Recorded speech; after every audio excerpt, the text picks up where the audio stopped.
Hello, fellow students and Professor Baker.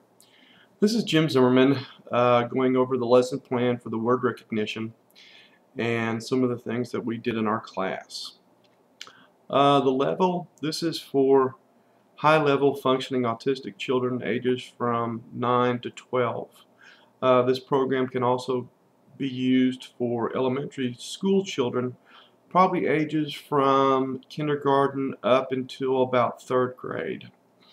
The objective that we have were for the students will recite the alphabet and identify the sounds each letter makes. They will also understand that printed letters represent spoken language. The students will identify the names of animals that begin with particular letters, sounds, and draw pictures to represent those living things.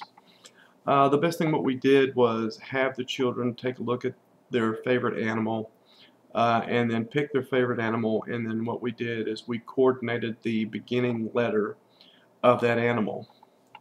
The materials that you will need for this lesson plan are crayons, pencils or markers, and of course erasers.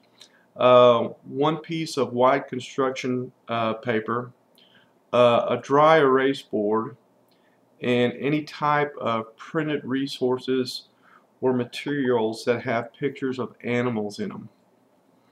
The focus is to review the alphabet with the class, letter by letter. Then you have the class identify the letters, their sounds, and animals whose names begin with each letter. Your introduction. Tell the class that they will be making an alphabet book or an animal alphabet book. It will be based on the first letter of the animal's name. The teacher's input or the instruction for the teacher is to have the teacher assign each student a particular letter to work with on the alphabet book. Next, have the teacher's aide or the assistant go over the letters assigned to each student and the sound that each letter makes. They can demonstrate how to write the letters on the dry erase board so that students can refer to them easily. The teachers should discuss animal names that begin with the assigned letters.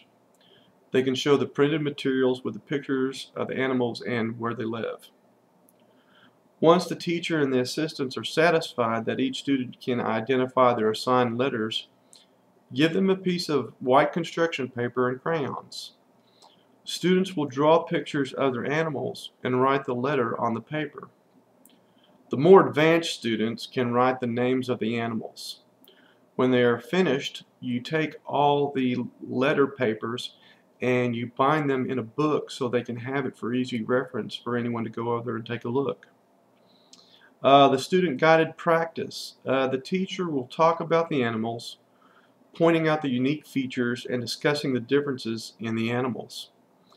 They should also give a group discussion on each student's letter comprehension. What we did in class was that each student picked out their favorite animal, drew their favorite animal, colored it in, put their letter on there.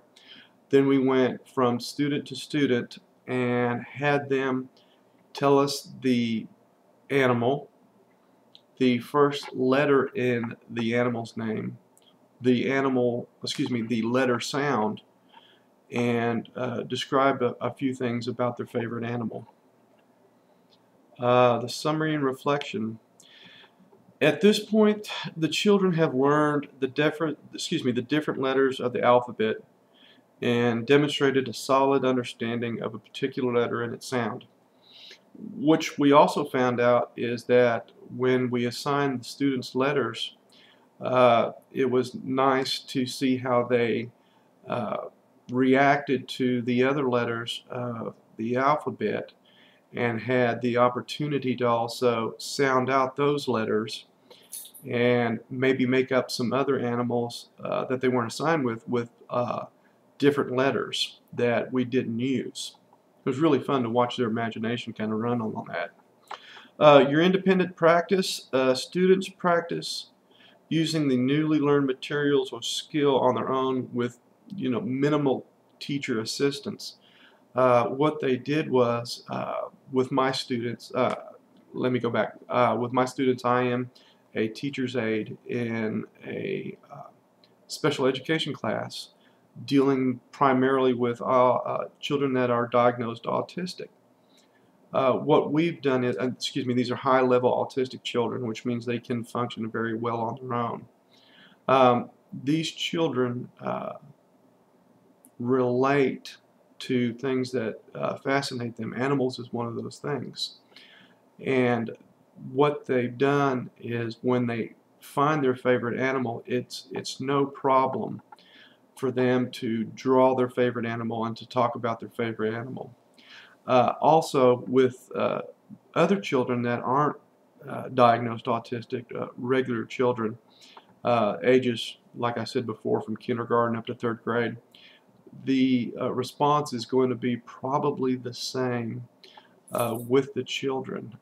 They love to talk about their favorite animal, if it's their pet cat, their pet dog, a rabbit, a hamster, whatever. They will enjoy talking about their animals, talk amongst themselves, you know, what's your favorite animal? Why is it your favorite animal? The name of your favorite animal. It's really intriguing to see the children really take an interest in something they really want to talk about. Last, the evaluation. On March 11th, we were very short-handed with students getting close to spring break. Some were already on spring break and taking extended vacations. So what we did, we went over the sounds and made sure that the students understood exactly what sounds their letters particularly made. They clearly identified the letters of the alphabet and their sounds. They made beautiful drawings of their animals, like again their imagination, what they see in their mind. They really like to put down on paper, and it's fascinating to see how their minds work and to get their idea of the picture in their head, how they put it down on paper. I found this a very rewarding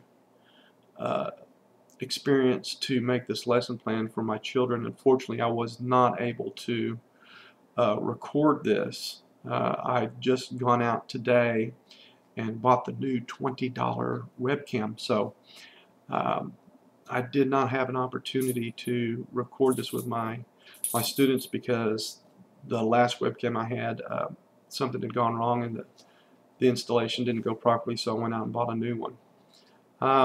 I encourage all of you to really focus with your children on things of their interest, which can also lead over to other things that they can be interested in. With my children, it's one thing. It's getting them involved about whatever their favorite animal is, or their favorite TV show, or their favorite movie, and that can lead you into other things that you might be having difficult issues with in getting them to focus on. If you can join the two together and pique their interest, it's a wonderful experience for them to open up and starting to learn about other things and showing their interest in this.